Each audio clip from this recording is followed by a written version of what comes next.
And thanks for the team at Red Cloud for giving us the opportunity to present at the conference. So Seabridge is probably best known for lots of metal in the ground, mostly gold, and very few shares outstanding. If you look at the company today, we have 45 million ounces of proven and probable gold reserves and 10 billion pounds of copper reserves, and that's contained in an overall resource of 122 million ounces of gold and about 46 billion pounds of copper. After 20 years of being in the business, we only have 63 million shares outstanding. That's about 2.3 million shares per year on average since we took over the Shell in 1999, which had 17 million shares outstanding. And offsetting that dilution was finding over 100 million ounces of gold on projects we acquired in the early days. Today we're trading at about $20 per reserve ounce, less than $10 per resource ounce. By design, we also have low political risk. I've had mines that I built in my career expropriated. Political risk is real, not just through expropriation, but increasing taxes, increasing royalty structures, and direct ownership that governments want to have in mineral projects. All of our projects are located in North America, but all of our reserves today located in Canada. Exploration upside. I think what our team has done best is finding gold. We have found more gold over the past 15 years than any other gold company on the planet. That was Newmont, Barrick Gold Corp, and any one of the seniors. We also do things a bit different. The big companies seem to buy things at the top of the market, overpay, and then when the market turns against them, they're forced to sell assets. We prefer to buy at market bottoms, and recently we took advantage of the downturn in gold over the past few years, buying 2 new acquisitions, the Iskut property in British Columbia and the Snowstorm project in Nevada. And I'll spend a couple of minutes on each of those opportunities. This is a chart I guarantee you that nobody else at today's conference will show you. Share dilution does matter in our space. Per share metrics are the most important metrics to follow in terms of driving value going forward. Our goal at day one from Seabridge in 1999 was to create the best leverage play to a rising gold price. And we do that simply by making sure that our ounces in the ground grow faster than our shares outstanding. And it's not just the growth in more and more ounces, it's also making sure that the ounces we're adding as time goes on are better quality and higher grade than the ounces we had before that. By the end of 2018, we had 61 million shares outstanding. We had 122 million ounces of gold resources in all categories, meaning that our shares, each one of our shares was backed by over 2 ounces of gold per common share. That's 15 to 20 times more gold ownership per share than any other company in the space. And if you look at what that has translated to in terms of market performance over the past 20 years, significant outperformance. When Eric told us this morning that the junior companies do a lot better than the senior companies, I think that plays out in this graph. We've outperformed Newmont over the past decade by 30 times, Barrick by 160 times, the HUI by 120 times. And if you look at our relative performance to the price of gold, on average over the past 2 decades, we've outperformed the gold price by 6 to 1. Meaning that on average, every 10% increase in the gold price over the past 2 decades has resulted in better than a 60% return to our shareholders. And if you look more recently, when gold bottomed in 2015 at $1,050 an ounce, gold is now up about 42% since that time. Our share price is up well over 300%. So again, outperformance. The takeaway from this that I take as a show of the company, if you can own a gold stock in a rising gold market, Seabridge is one that you should consider. Most of our growth is driven by our KSM project, a project we acquired from Placerville in the year 2000. We've now spent about $250 million ourselves advancing KSM to today what is the largest undeveloped gold copper project in the world today as measured by gold reserves. Not only that, we've also gone through the environmental assessment process. This is one of the few big projects in the world today that actually is shovel ready. We now have completed the environmental assessment process both provincially and federally, and have the first 2.5 years of construction permits in hand. KSM is located in the Golden Triangle, which has become a playground for a lot of junior companies over the past decade.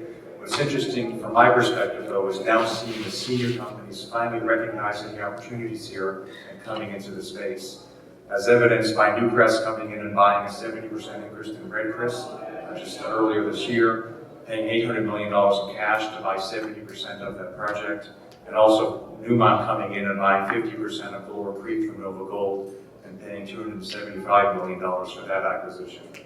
Those projects are much smaller than KSM, and not as good grade. The other big advantage to us is what's happened over the past 20 years in terms of infrastructure that's been paid for and built by other parties. We now have a major highway just to the east of KSM. Along that highway, the governments of Canada and British Columbia have spent over $700 million extending the power grid. The power that goes into this grid is all hydro-sourced. Through contractual arrangements with BC Hydro, we've now secured 250 megawatts of power from this line that we'll be able to buy for about 5 cents per kilowatt hour, some of the cheapest power in the world. And then last but not least, just to the south of us is the town of Stewart, where 2 new port facilities have now been built that will provide KSM with year-round access to bring supplies in and take concentrate out.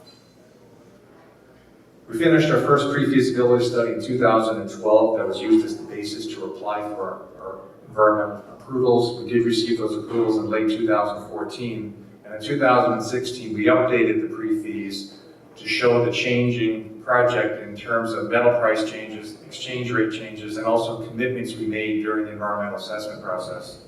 And in that updated study, we still captured 2.2 billion tons of reserves containing about 39 million ounces of gold and just over 10 billion pounds of copper. And as I'll show you later, the all-in cost of production from this mine plan resulted in an all-in cost of production, including all the capital, sustaining capital, closure costs, and operating costs, of about $670 per ounce of gold produced. What that study did not yet include, however, were the additions we made since that time in terms of adding 2 billion tons of new material at the Kerr deposit and almost 2 billion tons of new material at the Iron Cap deposit. Those additions result in an additional 44 million ounces of gold and over almost 30 billion pounds of copper that can now be looked at our mine plans. At KSM, we have 4 porphyry deposits in line, about 10 kilometers from top to bottom.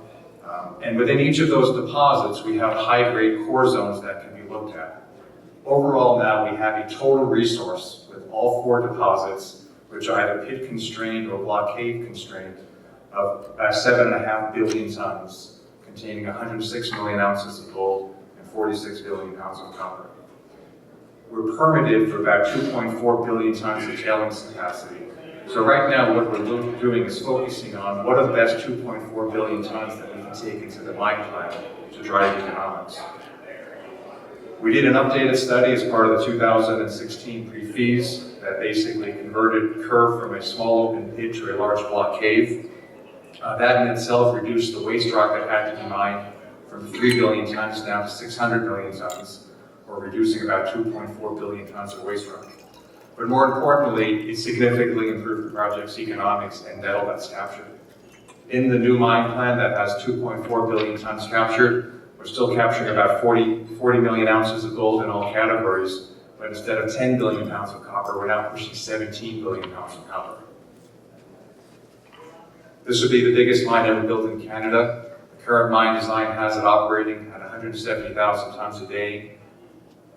And what's important, I think, when you really think about this, we have a 51-year mine life on 170,000 tons a day, and we're only capturing about a third of the overall resource.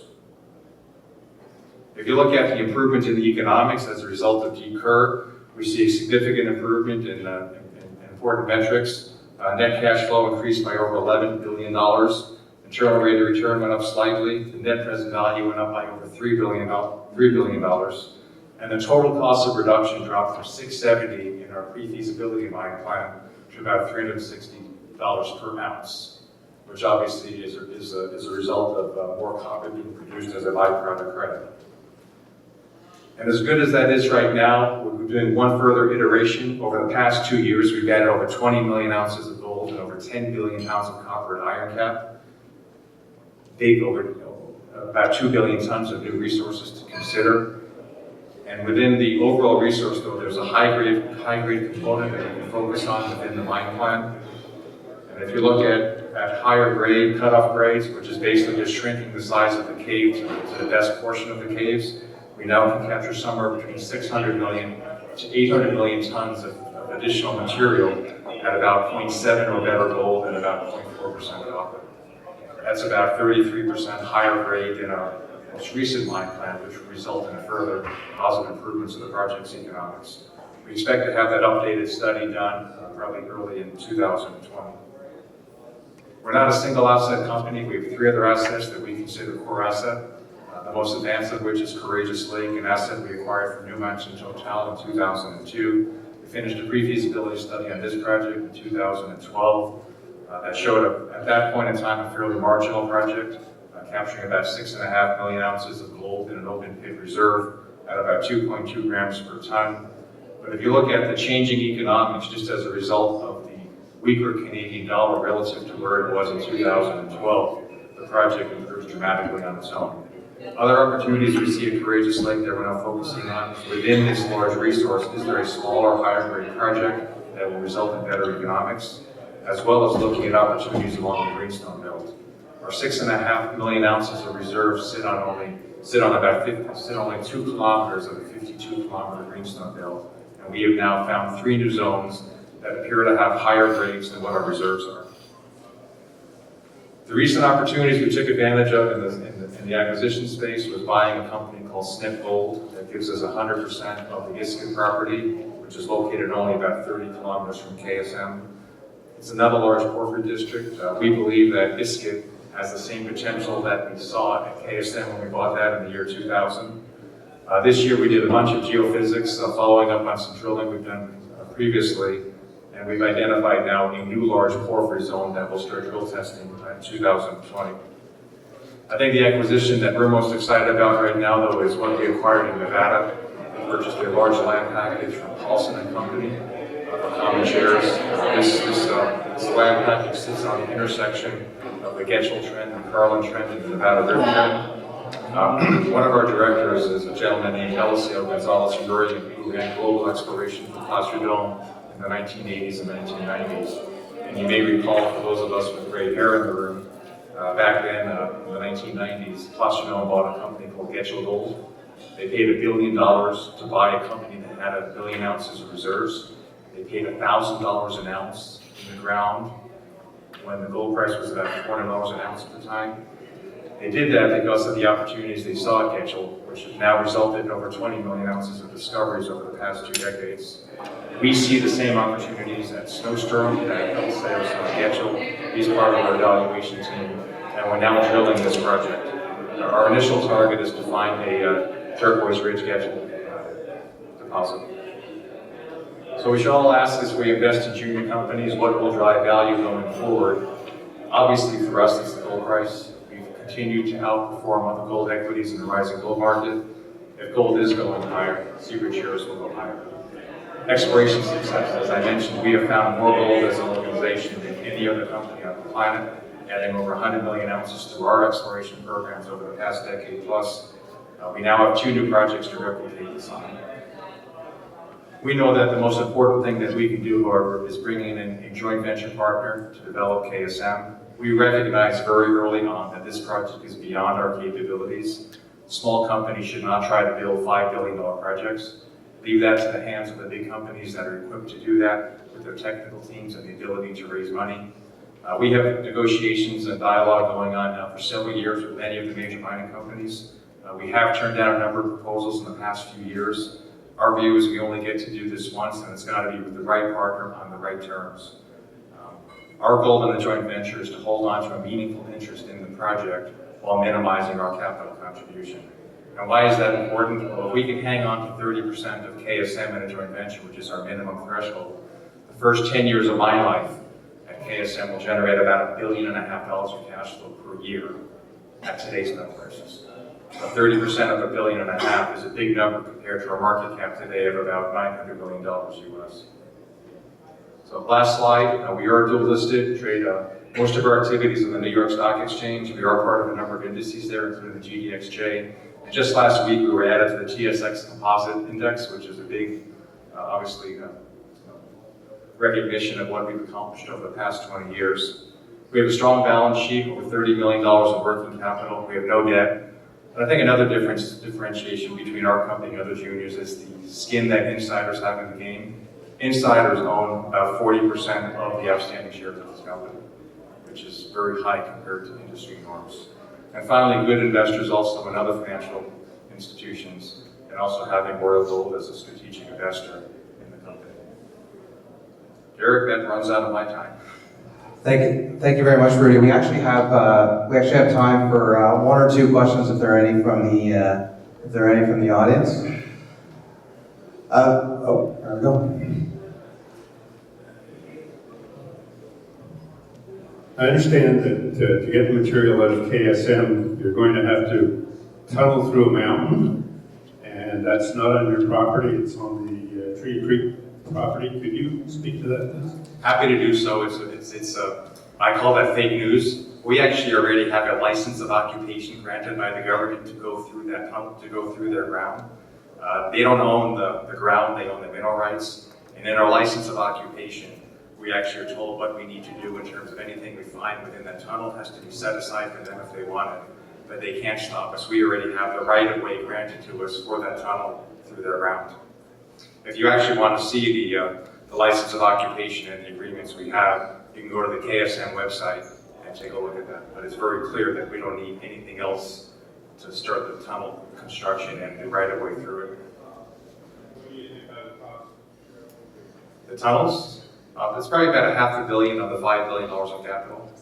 It's very similar. We had a chance to visit Las Calamas a few years ago down in Chile. Very similar to there, where they actually connect the mine to the mill with a 15-mile tunnel. And our tunnel will be very similar. It'll be a twin tunnel system, where one tunnel will be used to transport the ore on a train system, and the other tunnel will be used to bring tractor trailers and supplies into the mine. All right. Thank you very much, Rudy.